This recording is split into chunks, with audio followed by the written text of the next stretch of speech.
Help करेगा, ठीक है ना। वही बात करेंगे, ज्यादा हम बात इसके बारे में नहीं करेंगे। क्लियर है? शुरू करें? हाँ, स्टार्ट करते हैं। शेयर और शेयर कैपिटल में डिफरेंसेस पता चल गया था। शेयर क्या होता है, शेयर कैपिटल क्या होता है, एक बार रिमाइंड करा दो। शेयर क्या होता है, शेयर क्या होता है और शेयर कैपिटल क्या होता है? सर जो अमाउंट होता है, सर जो अमाउंट राइज होता है कंपनी के द्वारा इशू किए जाते हैं शेयर्स, वो शेयर्स होते हैं। और शेयर कैपिटल मतलब टोटल एंड शेयर्स का total aggregate of the shares की। शेयर एक पार्ट है, शेयर क्या होता है, शेयर कैपिटल एग्रीगेट। हाँ, तो शेयर क्या होता है, शेयर क्या होता है, शेयर जो होता है, share is the part of share capital, यही होता है ना। शेयर कैपिटल का पार्ट होता है शेयर। और शेयर कैपिटल क्या होती है, the aggregate amount of share, the aggregate amount of shares का aggregate amount which is required by the company, which is required by the company for day to day operation, for day to day operation, यही होता है। जी sir, यही होता है ना। अब बात करते हैं शेयर कितनी तरह के होते हैं और शेयर कैपिटल कितनी तरह की होती है। हमने एक बार रिमाइंड कर लो, फिर हम आगे बढ़ते हैं। शेयर कैपिटल कितनी कितनी तरह की होती है, हमने लास्ट क्लास में बात की थी, बताओ। Authorise share capital, issue share capital, दूसरा issue share capital, call up share capital, तीसरा था सीक्वेंस होता है इसका एक, पहले ऑथोराइज होती है, ऑथोराइज में से इशू आती है, इशू में से सब्सक्राइब आती है, सब्सक्राइब में से फिर आती है कॉल्ड अप, और कॉल्ड अप में से आती है पेड अप, फिर पेड अप। हमेशा इसको एक सीक्वेंस में लेना है। ऑथोराइज का पार्ट होता है इशू, इशू का पार्ट होता है सब्सक्राइब, सब्सक्राइब का पार्ट होता है कॉल्ड, और कॉल्ड अप का पार्ट होता है पेड अप। क्लियर है? जी सर। अब बात करते हैं हमारे यहाँ पे, आगे बढ़ते हैं। ये सारा समझ आ गया था। अब हमें डिस्क्लोजर्स की बात करनी है कि हमें अपने डिस्क्लोजर क्या क्या देना है, डिस्क्लोजर हमारा क्या क्या रहेगा उसके बारे में बात करते हैं।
हाँ, तो आपको शेयर कैपिटल के अंदर आपको सबसे पहले बताना है अपनी ऑथोराइज शेयर कैपिटल के बारे में। हमने पढ़ लिया था लास्ट क्लास में, है ना, हमने अपने लास्ट क्लास में ये पढ़ लिया था चीज। जी सर। अब और क्या बताना है आपको अपना ऑथोराइज शेयर कैपिटल के अंदर वाली शेयर कैपिटल। हम पहले बात कर रहे हैं इक्विटी वाला पोर्शन, और इक्विटी वाले पोर्शन के अंदर हमने स्टार्ट किया था, कौन क्या चीज स्टार्ट की थी, शेयर कैपिटल। शेयर कैपिटल में हमने सबसे पहले बात की थी कि हमें क्या बताना पड़ेगा, हमें सबसे पहले बताना पड़ेगा कि आपकी ऑथोराइज शेयर कैपिटल कितनी है, आपकी इशू शेयर कैपिटल कितनी है, सब्सक्राइब, कॉल्ड और पेड अप शेयर कैपिटल कितनी है। हर एक हर एक टाइप्स ऑफ शेयर का अलग से डिस्क्लोजर देना पड़ेगा। पहला आपको बताना पड़ेगा टाइप्स ऑफ शेयर कैपिटल। लिख लो, types of share capital. Share capital के अंदर आपका जो बैलेंस शीट में डिस्क्लोजर आएगा उसका एक पॉइंट आपने बताओगे टाइप्स ऑफ शेयर कैपिटल। दूसरा टाइप्स आप बताओगे हर एक क्लास ऑफ शेयर्स के लिए, जैसे इक्विटी शेयर है तो इक्विटी शेयर के लिए अलग से डिस्क्लोजर दोगे, और जैसे प्रेफरेंस शेयर है प्रेफरेंस शेयर के लिए अलग से डिस्क्लोजर दोगे। समझ गए मेरी बात? क्लियर है? हाँ जी, फॉर्मेट में तो नहीं है। क्या कह रहे हो सिमरन? सर फॉर्मेट में तो फॉर्मेट में अगर हम देखें जो इसका डिस्क्लोजर की शीट का बैलेंस शीट का फॉर्मेट हाँ है, उसमें तो मेंशन है कि इक्विटी एंड प्रेफरेंस को सेपरेटली मेंशन करना है। वो इक्विटी और प्रेफरेंस को सेपरेटली कहाँ मेंशन करोगे, उसके लिए आपको बनाना पड़ेगा नोट्स टू अकाउंट्स। मैं आपको बैलेंस शीट बताऊंगा, बैलेंस शीट के अंदर आप या तो आपको बैलेंस शीट के फेस पे भी दिखा सकते हो। बेसिकली क्या होता है, बैलेंस शीट के फेस पे आता है, लेकिन कई बार आप अलग से नोट्स भी रेफर कर सकते हो। जैसे आप शेयर कैपिटल के बारे में बताओगे, आप बैलेंस शीट में बता दिया कि शेयर कैपिटल हमारी टोटल कितने की है, 1 करोड़ की है, उसका ब्रेकअप आप उसको रेफर कर दोगे नोट नंबर 1 के अंदर। जब नोट नंबर 1 आप बनाओगे, नोट नंबर 1 के अंदर आपको पूरा डिस्क्लोजर देना पड़ेगा। समझिए मेरी बात? नोट नंबर 1 के अंदर कर रहे हैं अभी डिस्क्लोजर रिक्वायरमेंट्स है। हाँ जी, ये पूरी रिक्वायरमेंट है, आपको पूरा वो ध्यान नोट्स की रखना। करेंगे, हाँ, ये नोट्स भी बनेंगे आगे। वो नोट्स की कर रहे हैं। हाँ, जो मतलब क्या होता है, जो स्पेसिफिकली आपको कुछ डिस्क्लोजर्स हैं जो स्पेसिफिकली देने पड़ेंगे। जैसे आपको ऑथोराइज शेयर कैपिटल है, on the face of the balance sheet आपको इसको दिखाना पड़ेगा। आप लिखोगे शेयर कैपिटल, आप पता है कैसे लिखोगे? और जो ये वाले डिस्क्लोजर मैं आपको बता रहा हूँ, जब आप बैलेंस शीट प्रॉपर्ली देखोगे ना, बैलेंस शीट के अंदर आपको ये प्रॉपर्ली डिस्क्लोजर मिलेगा। किस तरह से मिलेगा? जैसे आपको शेयर कैपिटल आपने चूज किया, शेयर कैपिटल के अंदर आप एकदम से ऐसे थोड़ी लिख दोगे, आप लिखोगे authorise share capital of the company. उसमें आप बताओगे authorise share capital, issued share capital of the company, ये भी बताओगे। ऑथोराइज शेयर कैपिटल के अंदर भी आप बताओगे इक्विटी शेयर कितने के हैं, प्रेफरेंस शेयर इतने के हैं। इशूड के अंदर भी बताओगे कि कंपनी ने कितने इक्विटी शेयर्स इशू कर रखे हैं और प्रेफरेंस शेयर कितने इशू कर रखे हैं। ये पूरा बताया जाएगा। ये सब चीजें नोट्स में आनी है ना, बैलेंस शीट में तो नहीं, ये वाली चीजें बैलेंस शीट के फेस पे ही बताई जाएंगी। समझे मेरी बात? जो हमें फॉर्मेट मेंशन है वो बैलेंस शीट का वैसा फॉर्मेट है, आगे उसको ब्रेकअप भी करना है आपको। ब्रेकअप करके आपको पूरा बताना पड़ेगा। आगे हो रहेगा प्रॉपर्ली ब्रेकअप आएगा जब क्वेश्चन, हाँ, जब आप क्वेश्चन सॉल्व करना शुरू करोगे ना, आपको एक जब क्वेश्चन सामने आएगा ना आपके सामने, तब आपको एग्जैक्टली पता चलेगा कि हाँ किस तरह से ब्रेकअप है पूरे का पूरा। आप कुछ चीजें हैं जो आपको नोट्स में रेफर करनी पड़ेगी। ऐसा नहीं है, अगर आपको नोट्स रेफर करना है तो आप नोट्स भी बनाओ। आप ये चाहते हो कि मेरी बैलेंस शीट ज्यादा लेंथी ना हो, इसके लिए फिर आप क्या कर सकते हो, नोट्स बना सकते हो, नोट्स रेफर कर सकते हो। समझिए मेरी बात? ठीक है, मीटिंग हेडिंग देकर हम नोट्स भी बना सकते हैं। आप नोट्स रेफर कर सकते हो क्योंकि वहां पे नोट्स डला होता है, तो आप नोट्स रेफर कर सकते हो। क्लियर है? तो पहला आपको बताना पड़ेगा आपकी ऑथोराइज शेयर कैपिटल कितनी है, आपकी paid up subscribe paid up share capital कितनी है, issue share capital, face value कितनी है, रिकंसिलेशन ऑफ शेयर्स के बारे में बताना पड़ेगा कि भाई इस साल की शेयर कैपिटल आपकी कितनी है और पिछले साल की आपकी कितनी शेयर कैपिटल थी। अगर कंपनी ने कोई राइट इशू पे कोई प्रेफरेंशियल अलॉटमेंट किया है, ये आप जब इसको रेफर करो, राइट इशू, प्रेफरेंशियल अलॉटमेंट, ये सब कुछ रेफर करो, refer chapter of share capital, companies act का चैप्टर ऑफ शेयर कैपिटल, वहां पे ये सब पढ़ोगे। ये राइट इशू क्या होता है, प्रेफरेंशियल अलॉटमेंट क्या होती है, प्राइवेट प्लेसमेंट क्या होती है, ये सारा आप वहां रेफर करोगे। यहाँ तक समझ आ गया सारा? क्लियर है? जी सर। हाँ जी सर। और क्या क्या डिस्क्लोजर देने हैं शेयर कैपिटल हेड के अंदर, और क्या क्या डिस्क्लोजर आएंगे आप? हाँ जी, जो चीजें अभी हम कर रहे हैं स्टेप बाय स्टेप, इनको थ्योरेटिकल पॉइंट ऑफ व्यू से याद करने की नीड है। देखो, थ्योरेटिकल पॉइंट ऑफ व्यू से आपके क्वेश्चन में इंफॉर्मेशन दे सकती है। थ्योरेटिकल पॉइंट ऑफ व्यू से भी आपको ये पता करने की जरूरत है कि शेयर कैपिटल क्या होती है, शेयर कैपिटल कितने तरह की होती है ना? तो आपसे थ्योरेटिकली भी पूछ सकता है।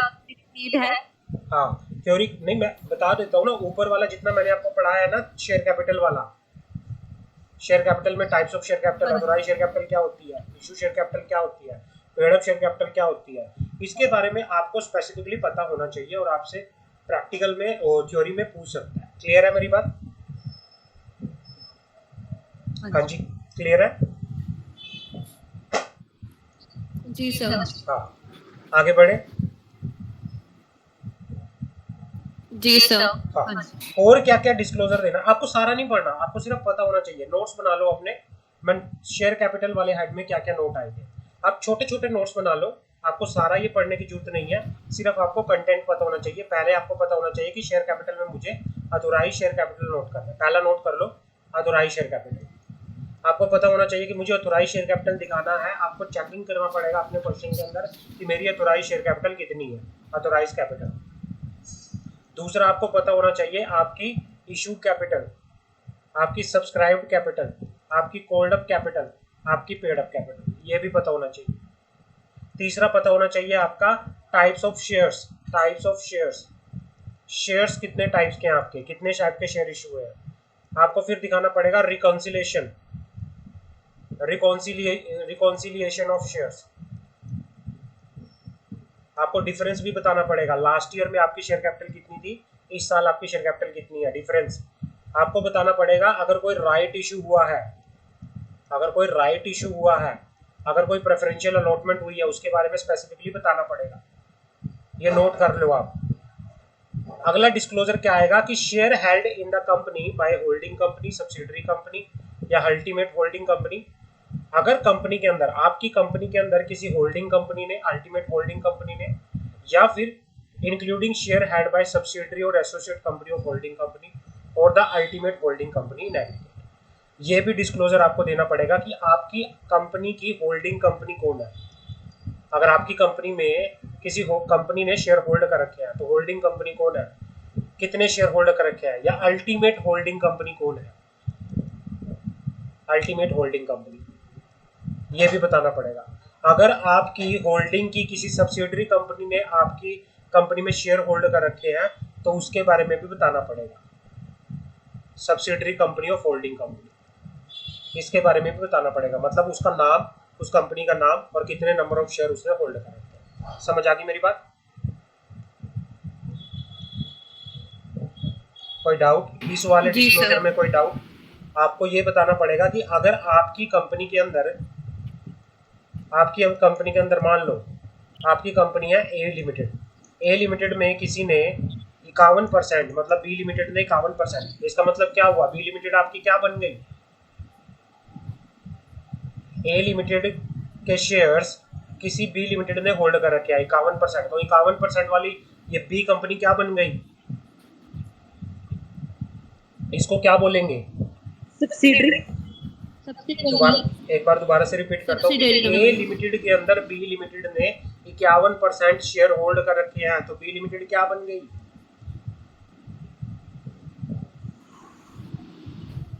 हाँ जी बच्चों, B limited holding company, B limited holding company बन गई है, ठीक है ना। तो इसके बारे में भी बताना पड़ेगा आपको, अपनी बैलेंस शीट में इसका डिस्क्लोजर भी देना पड़ेगा। बी लिमिटेड ने मेरी कंपनी में इतने शेयर, बी लिमिटेड मेरी होल्डिंग है और इतने शेयर मेरी कंपनी में होल्ड कर रखे हैं। या फिर अल्टीमेट होल्डिंग कंपनी क्या होती है, मान लो ए लिमिटेड है, ए लिमिटेड में 51% शेयर्स बी लिमिटेड ने होल्ड कर रखे हैं और बी लिमिटेड के ऊपर 60% शेयर किसी सी लिमिटेड ने होल्ड कर रखे हैं, तो ए लिमिटेड की अल्टीमेट होल्डिंग कंपनी कौन सी है,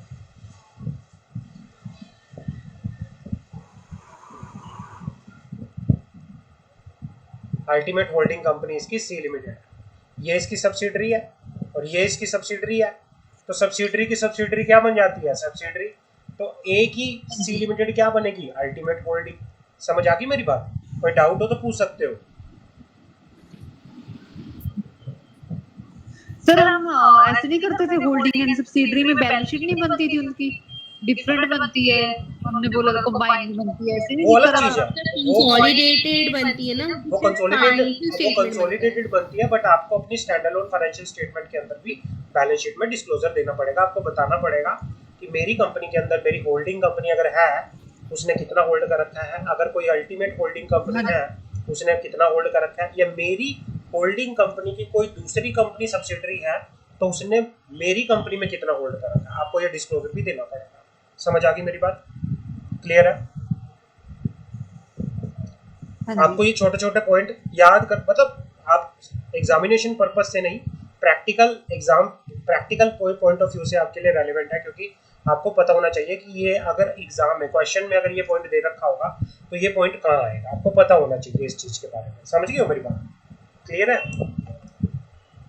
हाँ जी बच्चों, आगे बढ़े। आगे क्या आता है कि लिस्ट ऑफ शेयर होल्डर, आगे आता है list of shareholder holding more than 5% share as on the balance sheet. मान लो 31 मार्च 2023 की बैलेंस शीट है, तो 31 मार्च 2023 में आप उन सभी शेयर होल्डर की लिस्ट का नाम भी, पूरा नाम भी बैलेंस शीट में डालोगे जिन्होंने आपकी कंपनी के अंदर कितने परसेंट से ज्यादा शेयर होल्ड कर रखे हैं,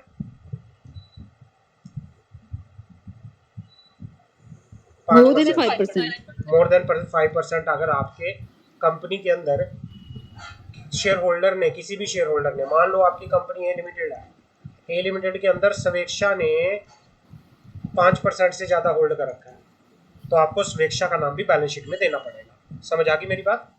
क्लियर है? ये इतनी रेलेवेंट इन्फॉर्मेशन नहीं है, जो रेलेवेंट हुई थ्योरेटिकल पॉइंट ऑफ व्यू से वो मैं बताऊंगा, अदरवाइज आपको कंटेंट पता होना चाहिए डिस्क्लोजर्स का, और आपको एक बार पढ़ना है ये पूरा सारे का सारा। क्लियर है? समझ आ गई? हाँ।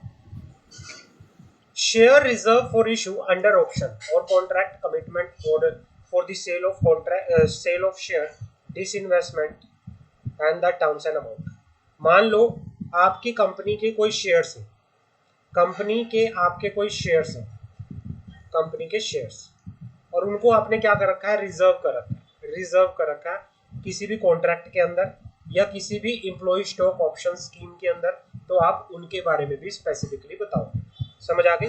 अगर आप किसी को प्रेफरेंशियल अलॉटमेंट करना चाहते हो, प्रेफरेंशियल अलॉटमेंट की भाई कुछ सिलेक्टेड लोगों के लिए आपने कोई शेयर्स बचा रखे हैं अपनी कंपनी के, जब plus employee stock option plan, ये सारी चीजें आपको फिर बतानी पड़ेगी अलग से। समझ आ गई मेरी बात ये वाली भी? आप जैसे एम्प्लॉय को शेयर इशू करना चाहते हो, आपने कुछ पोर्शन शेयर्स का बचा रखा है, वो सिर्फ एम्प्लॉय को ही इशू होगा as per employee stock option scheme, employee stock option plan, इसके अकॉर्डिंगली आप इशू करना चाहते हो। या फिर आपने कोई प्रेफरेंशियल अलॉटमेंट के लिए आपने कोई क्या कर रखा है, रिजर्वेशन कर रखी है कुछ स्पेसिफाई लोगों के लिए, तो आप उसके बारे में भी स्पेसिफिकली बताओगे। समझ आ गई मेरी बात? क्लियर है? हाँ जी। आगे बढ़े। हाँ जी सर। जी सर। यहाँ तक कोई डाउट, यहाँ तक कोई किसी प्रकार का कोई डाउट आप बच्चों का? No sir. हाँ, पिछले 5 साल का आपकी बैलेंस शीट है 31 मार्च 2023। इससे पिछले 5 साल की, पिछले 5 साल की आपको क्या बताना पड़ेगा, for the period 5 year immediately preceding the date at which the balance sheet is prepared. मान लो 31 मार्च 2023 को आप बैलेंस शीट बना रहे हो, और इससे पिछले 5 सालों का आपको बताना पड़ेगा क्या, एग्रीगेट नंबर ऑफ शेयर्स और class of share fully paid up pursuant to contract without payment being received in cash। ये कहना चाह रहा है कि भाई आपको नंबर ऑफ शेयर्स अलॉट हुए जो, या क्लास ऑफ शेयर्स जो फुली पेड अप थे, जिनके लिए कंपनी ने कोई कंसीडरेशन क्या नहीं किया, रिसीव नहीं किया कैश के अंदर। समझ आ गई मेरी बात? भाई जिनके लिए कंपनी ने कैश में कंसीडरेशन रिसीव नहीं किया, हो सकता है किसी दूसरी चीज के बदले कंपनी ने शेयर इशू किए हैं, तो वो पिछले 5 साल में ऐसे कौन कौन से शेयर और कौन से क्लास ऑफ शेयर कंपनी ने इशू किए हैं वो बताना पड़ेगा। समझ आ गई? पिछले 5 साल में कंपनी ने बोनस इशू कितना किया है, बोनस इशू तो मतलब मैं समझ नहीं पाई, मैं बताना चाहता हूँ। मान लो आपकी बैलेंस शीट है 31 मार्च 2023 की, ये समझ गए? इससे पिछले 5 फाइनेंशियल ईयर में 31 मार्च 2022, 31 मार्च 2021, 31 मार्च 2020, 31 मार्च 2019 और 31 मार्च 2018। 31 मार्च 2018 तक के आपको बताना पड़ेगा कि इन पिछले 5 सालों के अंदर कंपनी ने कितने share bye issue of bonus share issue किया। बोनस शेयर का पता है? बोनस शेयर क्या होता है? अगर पढ़ा हो थोड़ा सा, बोनस शेयर क्या वो होता है? सब बोल कम बोनस शेयर। यार बोनस मिलता है हाँ, ये वाला बोनस शेयर जो होता है, ये बायबैक ऑफ शेयर जो होता है, ये आप पढ़ोगे। इसको बोनस मिलता है। हाँ, बोनस शेयर वो शेयर होता है जो free of cost existing share holder को इशू किया जाता है। समझ आ गई? क्लियर है? जिसके लिए कंपनी कोई जी सर। पैसा चार्ज नहीं करती, जी फ्री सर। में बोनस, जैसे बोनस देती है कंपनी ऐसे ही बोनस शेयर इशू करती है। तो फ्री में इशू करती है वो शेयर, कोई उसके लिए कंसिडरेशन नहीं लेती। या कंपनी ने बायबैक ऑफ शेयर किया। बायबैक का मतलब क्या होता है कि जब कंपनी अपने इक्विटी शेयर, बायबैक हमेशा इक्विटी शेयर का होता है। बायबैक हमेशा इक्विटी शेयर्स का होता है। पिछले 5 साल में अगर कंपनी ने कोई बायबैक किया है, कोई बोनस शेयर के थ्रू, बोनस इशू के थ्रू कोई शेयर इशू किया है, या कोई ऐसे शेयर इशू किए हैं जिनके लिए कंसिडरेशन कंपनी ने कैश में रिसीव नहीं किया, अगर 5 साल में कुछ ऐसा भी हुआ है, उसका डिस्क्लोजर भी आप बैलेंस शीट के अंदर नोट्स टू अकाउंट्स में देख लिया कर चलोगे। समझ गए मेरी बात? क्लियर है? समझ आ गई मेरी बात? जी सर। हाँ, अब यही बता देता हूँ कि सर ये कैसे हो सकता है कि भाई कंपनी ने कंसिडरेशन नहीं लिया कैश के अंदर, शेयर इशू कर दिया। कैसे? मान लो कंपनी ने क्या किया था, लोन ले रखा था, लोन किसी पर्सन से, मिस्टर ए से। कंपनी ने लोन का पैसा वापस करने के बदले में उसको क्या दे दिया, अपने शेयर इशू कर दिए। तो क्या यहाँ पे कोई कंसिडरेशन था कैश में? नहीं था। उसने सिर्फ लोन की रिपेमेंट के लिए शेयर इशू कर दिए। तो इस तरह का अगर कुछ भी ऐसा हुआ है, कन्वर्जन ऑफ लोन हुआ है, बायबैक ऑफ शेयर हुआ है, या बोनस इशू हुआ है, तो वो सारे का सारा भी आप पूरे का पूरा बैलेंस शीट में बताते चलोगे। और ये कितने साल के अंदर हुआ हो? 5 साल के अंदर, आपकी बैलेंस शीट की डेट से पिछले 5 साल के अंदर। क्लियर है? समझ आ गई?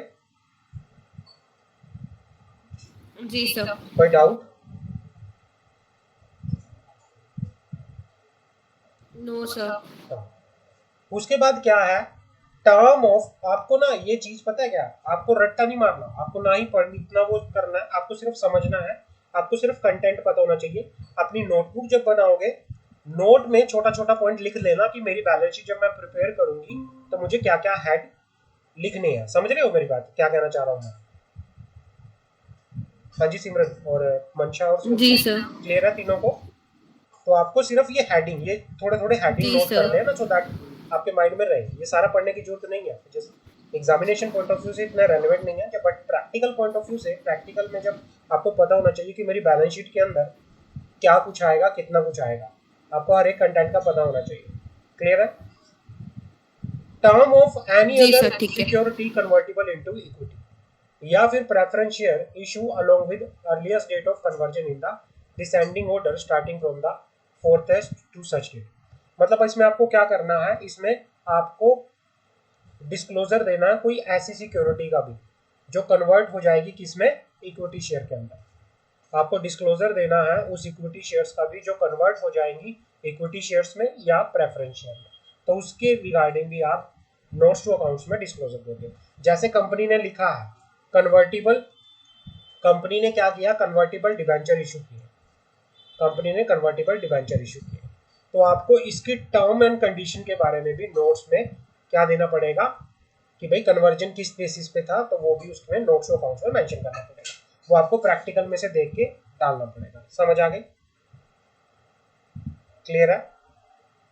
अगर कोई कॉल अनपेड है, अगर कोई कॉल कंपनी के डायरेक्टर के द्वारा या ऑफिसर्स के द्वारा अनपेड है, कंपनी के डायरेक्टर ने या ऑफिसर ने कोई शेयर लिया था कंपनी से लेकिन अभी तक उस पर क्या नहीं किया, कॉल पे नहीं की, तो उसके बारे में डिस्क्लोजर दिया जाएगा। समझ आ गई?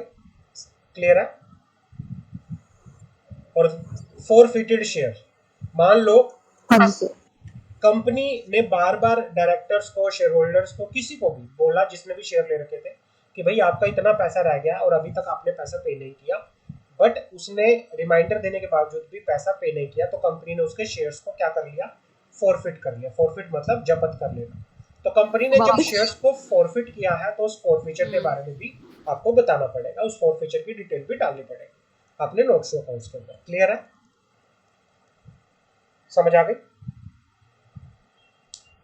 जी सर। और लास्ट में shift share holding of promoters, जो कंपनी के प्रमोटर है, कंपनी के मालिक है, कंपनी के चेयरमैन है, कोई भी हो सकता है, उसकी आपको शेयर होल्डिंग बतानी पड़ेगी। तो ये होता है आपको शेयर कैपिटल पार्ट के अंदर क्या क्या डिस्क्लोजर देने हैं। तो शेयर कैपिटल पार्ट में अगर मैं बात करूं, कोई बताएगा मुझे मोटा मोटी क्या क्या डिस्क्लोजर आएंगे, अभी अभी एकदम से रिमाइंड कर लो, सो दैट कि आपको पता चले, आपके माइंड में फिट बैठ जाए। हाँ बताओ। फिर आ हाँ जाएगी सिमरन, आपकी इशूड, फिर वॉइस थोड़ी क्लियर नहीं आ सब्सक्राइब, रही है फिर आज। Paid up. हेलो, हाँ सिमरन, आपकी वॉइस थोड़ी क्लियर नहीं आ रही, मुझे दोबारा बताओ एक बार। हाँ बताओ क्या क्या डिस्क्लोजर आएंगे। हाँ जी सर, फिर रहेगा authorised share capital, authorise share capital, फिर इशूड, फिर फिर आएगा इशूड इशूड, कैपिटल, फिर सब्सक्राइब्ड, इशूड, सब्सक्राइब्ड, सब्सक्राइब्ड, फिर कॉल्ड अप, कॉल्ड अप, फिर पेड अप, समझ आ गई? फिर कॉल्ड अप, फिर पेड अप। आगे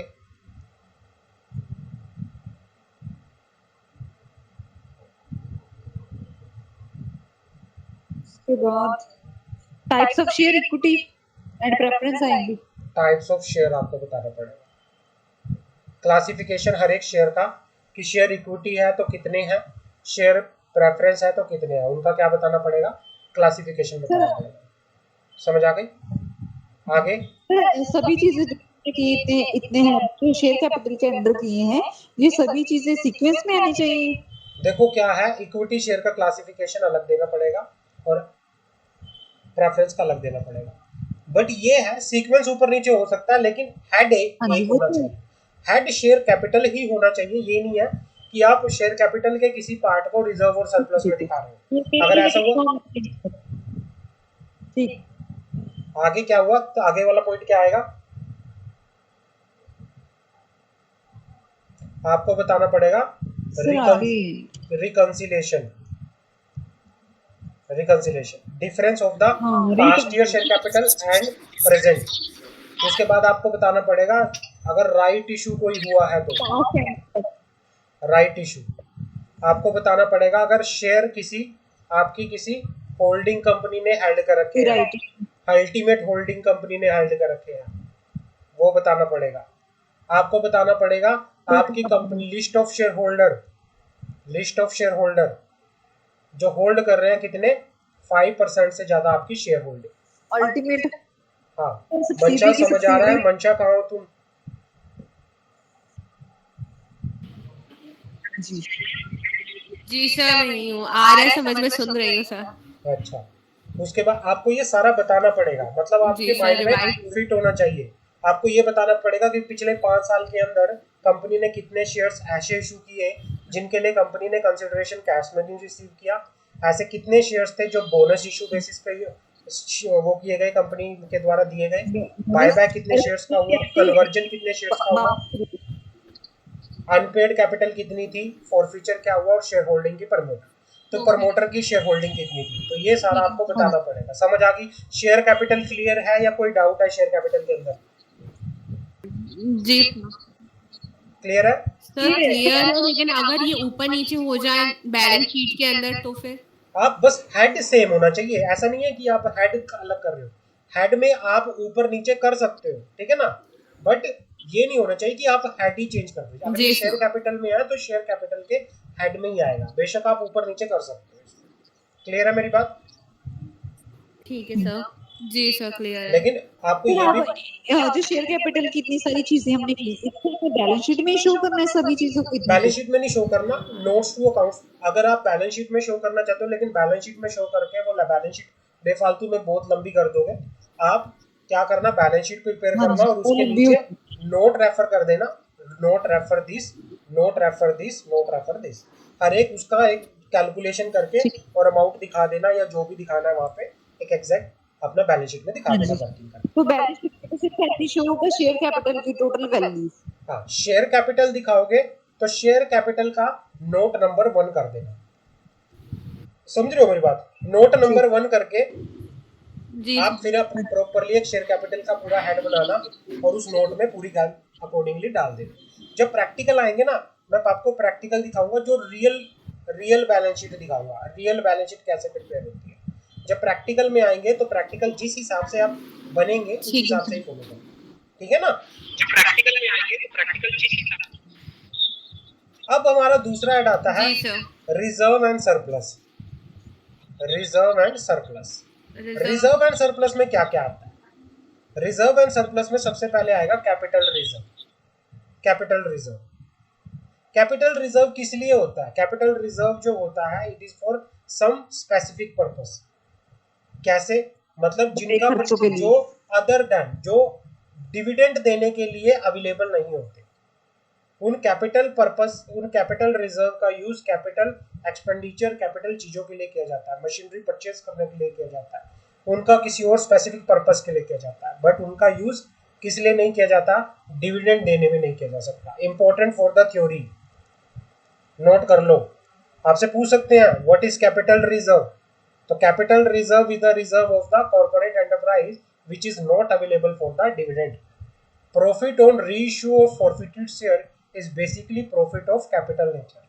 मतलब ऐसा प्रॉफिट जो आप नॉर्मली, आपने कोई मशीनरी परचेज की, मशीनरी परचेज करके आप जो प्रॉफिट जनरेट करते हो उसको कौन से नेचर का प्रॉफिट बोला जाता है? वो वन टाइम होता है, कैपिटल नेचर का, वो बार बार नहीं होता, आपके बिजनेस का पार्ट नहीं है।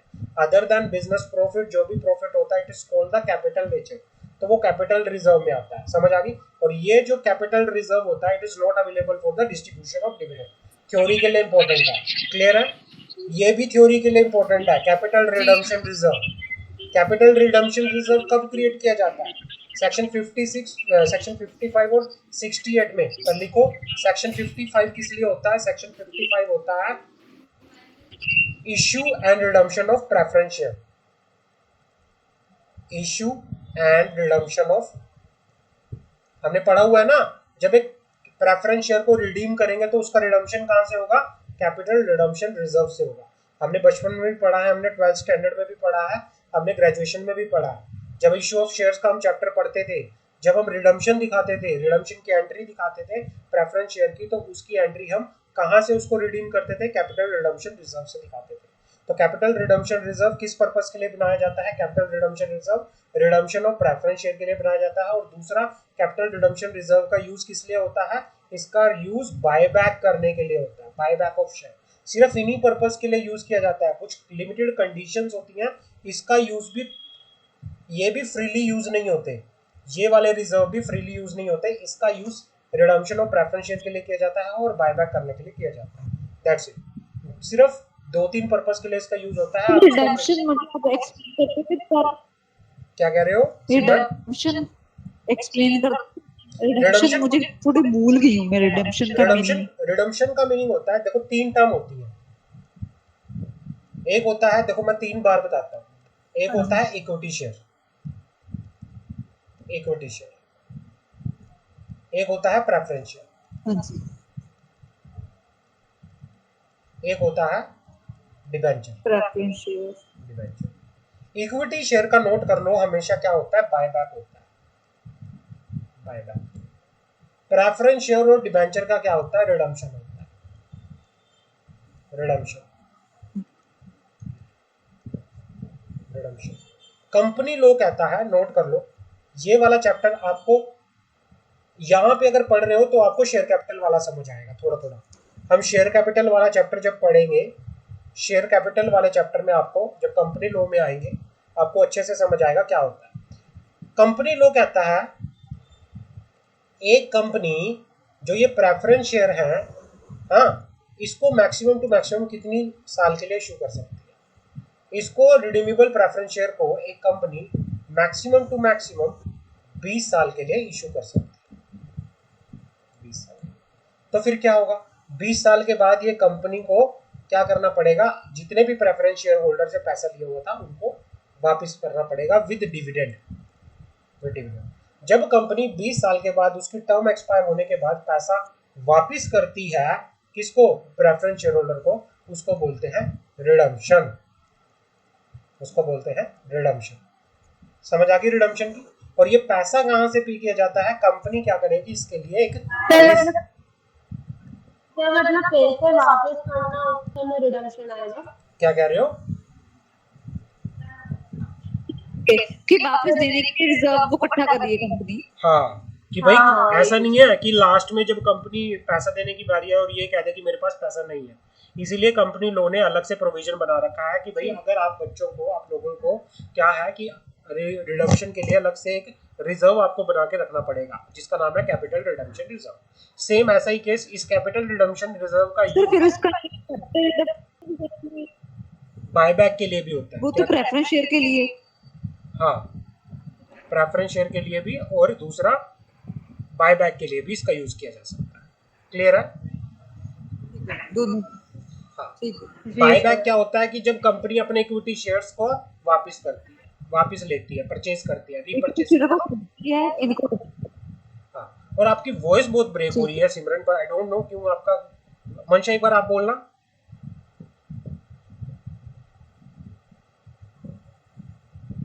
हेलो मंशा की वॉइस बिल्कुल प्रॉब्लम ना हो शायद।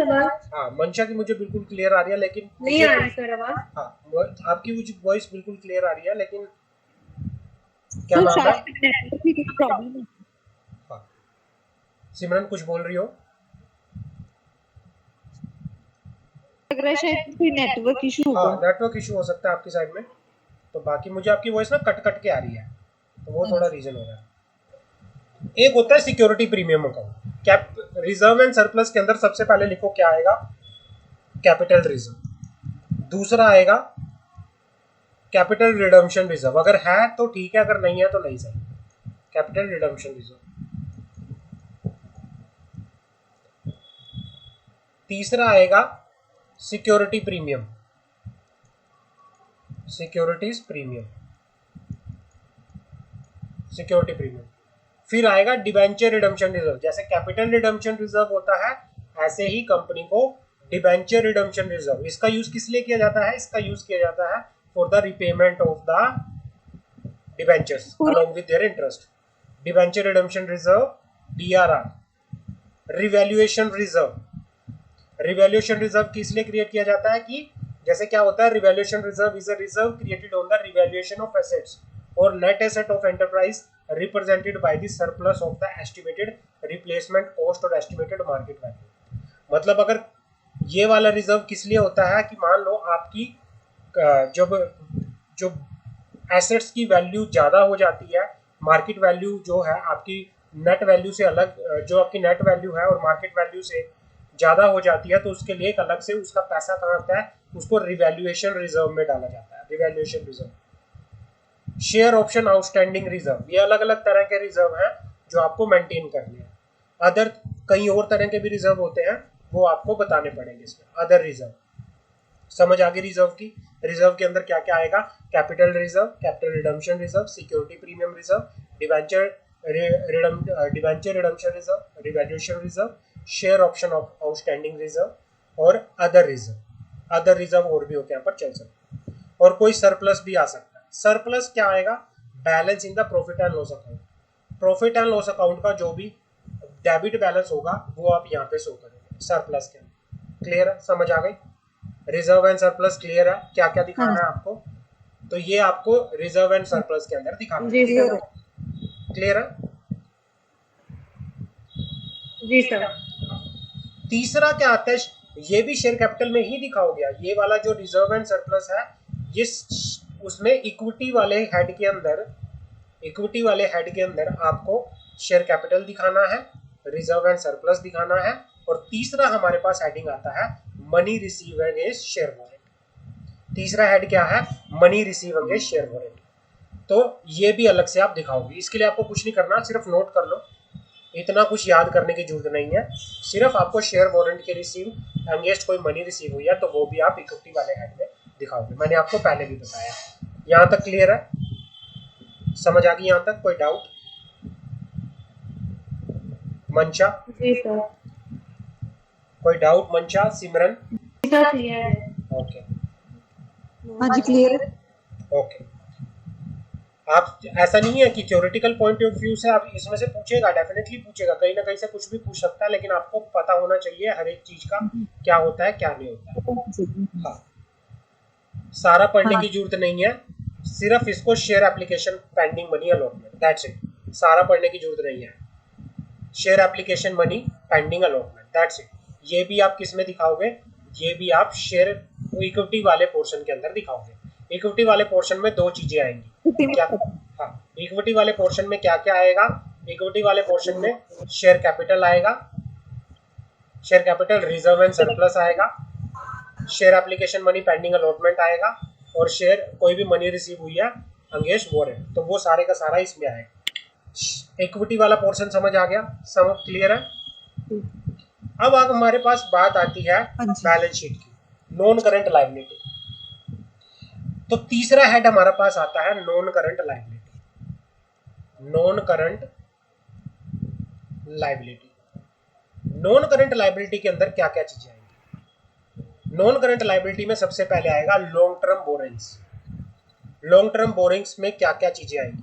आपने अगर लॉन्ग टर्म बोरिंग ले रखी है, अगर आपने कोई डिबेंचर इशू कर रखा है, कंपनी ने कोई डिबेंचर इशू कर रखा है, कोई बॉन्ड इशू कर रखा है, कंपनी ने कोई लॉन्ग टर्म लोन ले रखा है किसी बैंक से, किसी को अदर पार्टी से, कोई डेफर्ड टैक्स लायबिलिटी है। डेफर्ड टैक्स लायबिलिटी क्या होता है? Deferred payment liability would include any liability for which payments is to be हाँ, जो क्रेडिट बेसिस पे आपने कोई डेफर्ड सेल ले रखी है। डेफर्ड सेल मतलब कि भाई जिसका पैसा फ्यूचर में मिलेगा आपको, डेफर्ड लायबिलिटी है। या फिर कोई डेफर्ड पेमेंट है, तो ऐसी कुछ भी, मतलब जो फ्यूचर में, आज क्रेडिट बेसिस पे जो लायबिलिटी है। डिपॉजिट्स, आपने डिपॉजिट ले रखा है, कंपनी ने कोई डिपॉजिट ले रही है। डिपॉजिट क्या होती है? आपने अगर कोई लोन पब्लिक से ले रखा है, उसको डिपॉजिट बोलते हैं। लोन फ्रॉम पब्लिक, इसको बोलते हैं डिपॉजिट्स। अगर आपने कोई लॉन्ग टर्म डिपॉजिट ले रखा है, आपने कोई लोन एडवांस ले रखा है अपनी रिलेटेड पार्टी से, लोन और एडवांस कंपनी ने अपने किसी डायरेक्टर से, अपनी किसी दूसरी कंपनी से ले रखा है, तो ये सारे का सारा क्या आएगा? Long term मैच्योरिटीज of finance lease. कोई फाइनेंस लीज ले रखी है, लॉन्ग टर्म मैच्योरिटी है 10 सालों के लिए, 20 सालों के लिए, तो ये सारे का सारा किस में आएगा? ये लॉन्ग टर्म बोरिंग के अंदर आएगा। समझ आ गई लॉन्ग टर्म बोरिंग में क्या क्या आएगा? लॉन्ग टर्म बोरिंग में एक बार याद कर लो, bond, debenture, long term loan from bank, other party, deferred payment liability, deposit, loan and advance from the related party, ये सारा किस में आएगा? लॉन्ग टर्म बोरिंग्स के अंदर आएगा। समझ आ गई? क्लियर है? लॉन्ग टर्म बोरिंग क्लियर है? कोई डाउट? हाँ, अब इनका ना लॉन्ग टर्म बोरिंग का क्लासिफिकेशन भी दो बेसिस पे किया गया है, एक सिक्योर्ड और एक अनसिक्योर्ड। एक किया गया है पहले इनका क्लासिफिकेशन भी पहले किया गया है कि भाई इन जो लॉन्ग टर्म बोरिंग है इनका क्लासिफिकेशन भी सिक्योरिटी के बेसिस पे, या फिर गारंटी के बेसिस पे, मैच्योरिटी के बेसिस पे, इंस्टॉलमेंट रिडम्पशन के बेसिस पे, इस तरह से किया गया है। But examination point of view के लिए और प्रैक्टिकल पॉइंट ऑफ व्यू के लिए दे आर नॉट रेलेवेंट, तो आप इसको काट दो, ये रेलेवेंट नहीं है, ये रेलेवेंट नहीं है। सिर्फ उतना इंपॉर्टेंट है जो हमें एग्जामिनेशन पॉइंट ऑफ व्यू के लिए पढ़ना, एक्स्ट्रा कुछ भी पढ़ने की जरूरत नहीं है। समझ आ गई मेरी बात?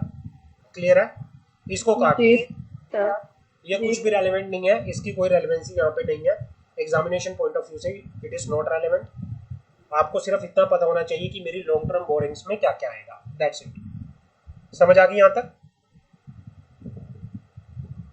जी सर आ गया। हाँ, आपको बैलेंस शीट में दिखाना है डेफर्ड टैक्स लायबिलिटी।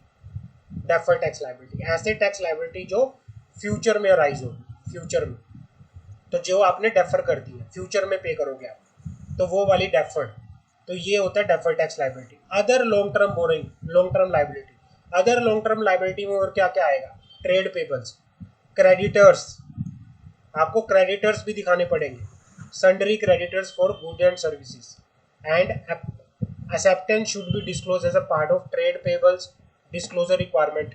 तो मतलब आपको ट्रेड पेबल्स मतलब आपके क्रेडिटर्स के बारे में भी अलग से दिखाना पड़ेगा। और अदर्स, अदर कोई लॉन्ग टर्म लायबिलिटी हुई तो लॉन्ग टर्म बोरिंग हुई, सॉरी, तो लॉन्ग टर्म बोरिंग्स में मोटा मोटी आपको, आपने अगर कोई बॉन्ड इशू किया है, कोई डिबेंचर इशू किया है, कोई डिपॉजिट्स है, कोई आपने बैंक से लोन ले रखा है लॉन्ग टर्म के लिए, कोई आपने किसी इंस्टीट्यूशन से लोन ले रखा है, कोई फाइनेंस लीज आपकी थी, कोई डेफर्ड टैक्स लाइबिलिटी थी, या कोई अदर टर्म की कोई लाइबिलिटी आपकी लॉन्ग टर्म है, तो आप इसके अंदर दिखाओगे। समझ आ गई यहाँ तक? क्लियर है? आगे बढ़े। हाँ जी सर। हाँ, आपको अगर ये पॉइंट समझ आ गए, आपको प्रैक्टिकल करने में इजी रहेगा। बिल्कुल आपको पता रहेगा कि मुझे ये वाला पॉइंट मैं पढ़ा किस लिए रहा हूँ इसे, क्योंकि आपको हर एक पॉइंट का पता हो कि हर एक पॉइंट कौन से हेड के अंदर आएगा। क्लियर है? समझ आ गई? जी सर। हाँ। जी।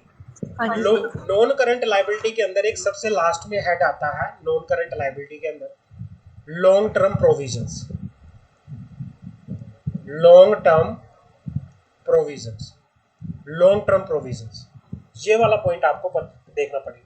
इसमें क्या है, इसमें कोई भी प्रोविजन अगर कंपनी ने बना रखा है अपने एम्प्लॉय के बेनिफिट्स के लिए, मतलब कंपनी ने कोई प्रोविडेंट फंड, पेंशन या कोई भी ऐसा लॉन्ग टर्म बेसिस पे कोई प्रोविजन बना रखा है अपने ईसॉप्स को लेके, या कोई भी किसी तरह का कोई प्रोविजन बना रखा है एम्प्लॉय के बेनिफिट के लिए लॉन्ग टर्म, तो वो भी कंपनी को अपने लॉन्ग टर्म प्रोविजन में दिखाना पड़ेगा।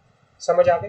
तो ये लॉन्ग टर्म प्रोविजन में आएगा। तो आपको मोटा मोटी ज़्यादातर क्या ध्यान रखना है कि भाई मेरी लॉन्ग टर्म लाइबिलिटी जिनका ड्यूरेशन कितना होता है, जिन लाइबिलिटीज का ड्यूरेशन कितना होता है, मैंने बताया था आपको लास्ट क्लास के अंदर, जिन लाइबिलिटी का ड्यूरेशन कितना होता है, 12 मंथ से ज्यादा होता है। मोर देन 12 मंथ्स, तो वो सारी की सारी लॉन्ग टर्म में आ जाती है। समझ आ गई? वो सारी की सारी लॉन्ग टर्म में आ जाती है। अब आपको बताना है करंट लाइबिलिटी। जैसे आपने शॉर्ट टर्म लॉन्ग टर्म में बताया, ऐसे ही शॉर्ट टर्म में मान लो आपने कोई कुछ महीनों के लिए बैंक से लोन ले रखा है, आपने कुछ महीनों के लिए किसी रिलेटेड पार्टी से लोन ले रखा है, मान लो कंपनी के डायरेक्टर से, कंपनी के किसी उससे शेयर होल्डर से, कंपनी के किसी दूसरी कंपनी से, होल्डिंग कंपनी से कोई लोन ले रखा है, कंपनी ने कोई डिपॉजिट एक्सेप्ट कर रखा है जिसका पीरियड लेस देन 12 मंथ है, तो ऐसे ही मतलब जो बोरिंग्स आपने लेस देन 12 मंथ्स के लिए ले रखी है, तो वो भी आपको बताना पड़ेगा लेस देन 12 मंथ्स के लिए। समझ आ गई? क्लियर है? हम इसमें टाइम वेस्ट ज़्यादा नहीं करेंगे, आपको जल्दी जल्दी में पढ़ाता चलता हूँ सो दैट आपको पता चलता जाए। ठीक है ना? ट्रेड पेबल्स, इसमें ट्रेड पेबल्स आएगा। ट्रेड पेबल्स इसमें कौन से आएंगे?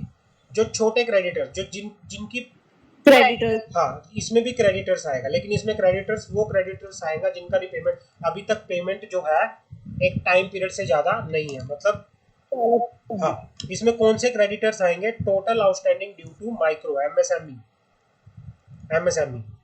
Total outstanding due of MSME, micro enterprise, micro small enterprise का अगर कोई ड्यू है, आउटस्टैंडिंग ड्यू है, तो वो किसमें आएगा? शॉर्ट टर्म लाइबिलिटीज के अंदर आएगा। या फिर इसके अंदर क्या क्या आएगा? Liability of capital good purchase, amount due toward purchase disclose under the other current liabilities. अगर कोई ऐसी आपने कोई कैपिटल गुड परचेज करी, मतलब मान लो कोई मशीनरी परचेज करी, मशीनरी आपने उधार में कोई मशीनरी परचेज करी बिजनेस पर्पस करने के लिए, है ना, तो अभी आपने पैसा नहीं दिया और उसकी कोई लाइबिलिटी है, तो उसको किस में दिखाओगे? शॉर्ट टर्म लाइबिलिटीज के अंदर दिखाओगे।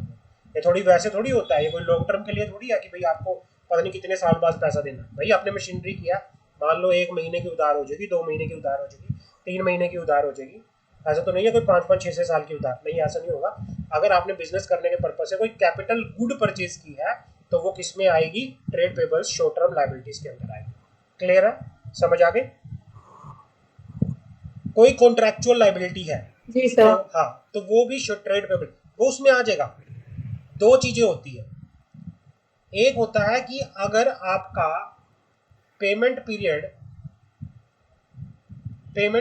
लेस देन 6 मंथ्स है, 6 मंथ्स, तो वो हमेशा शॉर्ट टर्म में दिखाओगे आप। ठीक है ना? जिसका पेमेंट पीरियड, क्रेडिटर जो 6 महीने से कम वाले जितने भी हैं, उनको आप शॉर्ट टर्म में दिखा के चलना। तो ये सारे का सारा शॉर्ट टर्म में आएगा। अदर करंट लाइबिलिटीज, कोई भी इनसे अलग कोई भी लाइबिलिटी है तो आप किस में डालोगे, अदर करंट लाइबिलिटी में डालोगे, और अदर करंट लाइबिलिटी के अंदर डाल के चलोगे। और ये सारी की सारी क्या है, अदर करंट लाइबिलिटी है। क्या क्या अदर करंट लाइबिलिटी है, current maturity of finance lease, जो फाइनेंस लीज 12 महीने से कम पीरियड की है। Interest accrued but not paid on boring, कोई भी बोरिंग पर इंटरेस्ट ड्यू था लेकिन पेड नहीं हुआ, कौन सी बोरिंग, जिनका पीरियड 12 मंथ से कम है। शॉर्ट टर्म बोरिंग पर अगर कोई इंटरेस्ट है, interest accrued and due on boring, income received in advance, advance में अगर आपको कोई इनकम रिसीव हुई है, कोई अनपेड डिविडेंड है, वो भी किस में आएगा, अदर करंट लाइबिलिटीज में आएगा। Application money received for allotment and due for refund, अगर आपको कोई एप्लीकेशन मनी कंपनी को रिसीव हुई थी लेकिन शेयर आपने अलॉट नहीं किए और उसके बदले में आपको क्या करना है, रिफंड करना है, तो रिफंड भी आप शॉर्ट टर्म में दिखाओगे। तो ये सारे के सारे क्या है, आप अदर में दिखा के यहाँ पर चलोगे। This is not important for the examination point of view, you just need to understand कि कहाँ पर आपका एक पॉइंट है जो आपकी बैलेंस शीट में आए, दैट्स इट। मेरा आपको एक एक चीज बताने का मोटिव ये है कि आप जब इस पॉइंट को पढ़ोगे, इस चीज को अगर आपने ध्यान से पढ़ लिया, हर एक पॉइंट का आपको कंटेंट का पता चल गया, मैं लिख के दे देता हूँ 6 से 8 नंबर का जो भी क्वेश्चन आएगा उसमें आप आराम से क्वेश्चन को सोल्व कर सकते हो। आपको पता होगा कि मुझे ये हेड कहाँ दिखाना है, मुझे कहाँ शो करना है, सो दैट आपके लिए फेमिलियर हो। आपके सामने क्वेश्चन है, आपको नहीं पता मुझे कौन सा कंटेंट कहाँ दिखाना है, क्या सोल्व कर पाओगे क्वेश्चन? कभी भी नहीं कर पाओगे, कभी भी नहीं कर पाओगे। आपको हर एक चीज का पता होना चाहिए कि मुझे कौन सा कंटेंट। अगर मैं आपको बताऊं कि भाई एक डिबेंचर है जिसका पीरियड जो है 5 साल का है, उस डिबेंचर को कहाँ दिखाओगे आप? कंपनी ने कोई डिबेंचर इशू किया हुआ है जिसका रिपेमेंट पीरियड 5 साल का है, कहाँ दिखाओगे इसको आप? कौन से हेड में दिखाओगे? लॉन्ग टर्म में, लॉन्ग टर्म में दिखाओगे। तो ये किस में आ जाएगा? Long term non current liabilities के अंदर, लॉन्ग टर्म बोरिंग्स में, लॉन्ग टर्म बोरिंग्स के अंदर। समझ आ गई? तो आपको ये चीज पता होना चाहिए। मैंने आपसे पूछा कि mister A holding the 10% of the share holding of the company, किस हेड में दिखाओगे?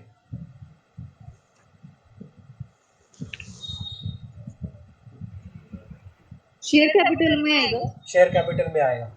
ये किस में आएगा? शेयर कैपिटल वाले हेड में आएगा। मैं आपसे पूछता हूँ कि कंपनी ने कोई बैंक से लोन ले रखा है और बैंक से लोन 5 महीने के लिए ले रखा है, कौन से हेड में दिखाओगे?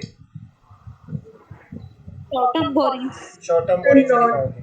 कंपनी ने मशीन परचेज की थी, मशीन परचेज करने के लिए लेकिन उधार पे परचेज की और उसको पैसा देना है, तो वो जब उधार है तो उसके लिए कहाँ से दिखाओगे, कहाँ पे दिखाओगे?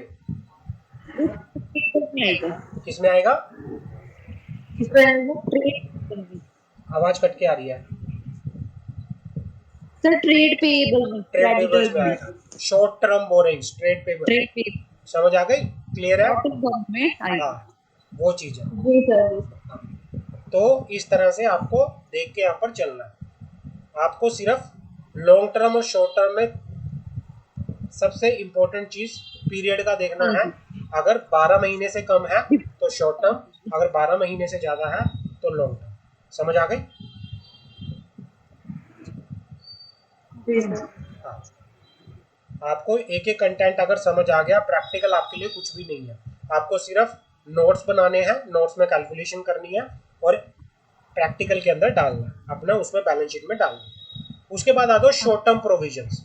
जैसे लॉन्ग टर्म प्रोविजन थे, लॉन्ग टर्म प्रोविजन में अगर आपने सेम प्रोविजन है लेकिन टाइम डिफरेंट हो जाए, अगर आपने कोई एम्प्लॉय के लिए एम्प्लॉय बेनिफिट के लिए कोई 4 महीने, 5 महीने, 12 महीने से कम के प्रोविजन बना रखे हैं तो उसके लिए क्या होगा? शॉर्ट टर्म प्रोविजंस होंगे। अगर 12 महीने से ऊपर के कोई प्रोविजंस है, कोई लॉन्ग टर्म पीरियड के लिए कोई प्रोविजंस है तो वो लॉन्ग टर्म प्रोविजंस में होंगे। ऐसे ही कोई डिविडेंड के लिए आपने कोई टैक्स के लिए प्रोविजन फॉर टैक्स बना रखा है तो वो आएगा short term provision. Provision for dividend बना रखा है तो short term provision. Provision for warranty बना रखा है तो किस में आएगा? शॉर्ट टर्म प्रोविजन में आएगा।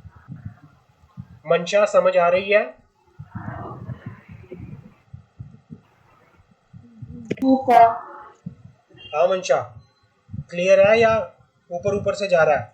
जी सर आ रहा है। अच्छा, डाउट तो नहीं है ना थोड़ा कोई? बहुत ऊपर से भी जा रहा है, थोड़ा थोड़ा क्लियर भी होगा। आप नहीं ऊपर फिलहाल से तो नहीं है। जो भी ऊपर से जा रहा है आप पूछ सकते हो साथ के साथ, बट क्या है कंफ्यूज मत होना, क्योंकि ये वो चीज़ है जो आपको प्रैक्टिकल के लिए तैयार करेगी, ठीक है ना। और आज जैसे ही लेक्चर खत्म हो अपनी जी बुक सर। लेके बैठना, बुक में से आप अपनी एक नोटबुक उठाना, जितना भी